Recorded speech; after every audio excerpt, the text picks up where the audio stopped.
ಹೀಗಾಗಿ ನಾನು ನನ್ನ ಪರವಾಗಿ ಕರ್ನಾಟಕ ಸರ್ಕಾರದ ಪರವಾಗಿ ಮತ್ತು ಸನ್ಮಾನ್ಯ ಮುಖ್ಯಮಂತ್ರಿಗಳ ಜೊತೆಯಲ್ಲೂ ನಾನು ಮಾತನಾಡಿದ್ದೇನೆ.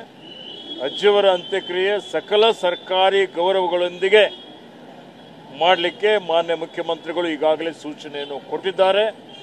ಹೀಗಾಗಿ ಅವರಿಗೆ ಹೃದಯಪೂರ್ವಕ ಶ್ರದ್ಧಾಂಜಲಿಯನ್ನು ನಾನು ಅರ್ಪಿಸುತ್ತಾ ಅವರ ಅಗಲುವಿಕೆ ತಡೆಕೊಳ್ಳಿಕ್ಕೆ ಅವರ ಪರಿವಾರದವರಿಗೆ, ಅವರ ಮಗನಿಗೆ, ಅವರ ಅಭಿಮಾನಿಗಳಿಗೆ ಎಲ್ಲರಿಗೂ ಆ ಭಗವಂತ ಶಕ್ತಿ ಕೊಡಲಿ, ಅವರಿಗೆ ಚಿರಶಾಂತಿ ಕೊಡಲಿ ಅಂತೇಳಿ ಭಗವಂತನಲ್ಲಿ ಪ್ರಾರ್ಥನೆ ಮಾಡಿಕೊಂಡು ಅವರಿಗೆ ನನ್ನ ನಮನಗಳನ್ನು ಸಲ್ಲಿಸುತ್ತೇನೆ.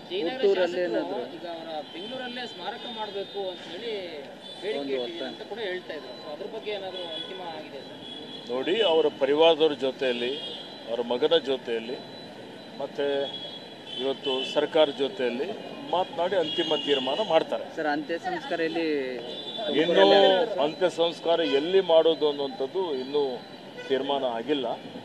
ಅವರ ಪರಿವಾರ ಜೊತೆಯಲ್ಲಿ ಸಂಪರ್ಕ ಮಾಡಿ ಎಲ್ಲಿ ಮಾಡಬೇಕು ಅನ್ನೋಂಥದ್ರ ಬಗ್ಗೆ ಘೋಷಣೆ ಆಗ್ತದೆ.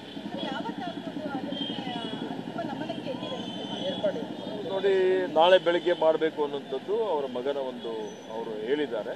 ಅದರ ಬಗ್ಗೆ ತೀರ್ಮಾನ ಆದಮೇಲೆ ಮಾಧ್ಯಮದವರಿಗೆ ತಮ್ಮ ಮುಖಾಂತರ ಸಾರ್ವಜನಿಕರಿಗೆ, ಈ ರಾಜ್ಯದ ಜನರಿಗೆ ಮಾಹಿತಿ ಕೊಡ್ತೇವೆ. ಸಾರ್ವಜನಿಕರ ದರ್ಶನಕ್ಕೆ ವ್ಯವಸ್ಥೆ ಇದೆ. ಸಾರ್ವಜನಿಕರ ದರ್ಶನಕ್ಕೆ ಈಗಾಗಲೇ ಹುಲಿಕಲ್ಲಿನಲ್ಲಿ ಅವರ ಮನೆ ಇದೆ.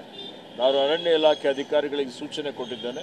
ಅಲ್ಲಿ ಸಾರ್ವಜನಿಕವಾಗಿ ಅವರಿಗೆ ನಮನ ಸಲ್ಲಿಸಲಿಕ್ಕೆ ಎಲ್ಲ ರೀತಿಯ ವ್ಯವಸ್ಥೆ ಮಾಡಬೇಕು ಅಂತ ಹೇಳಿದ್ದೇವೆ.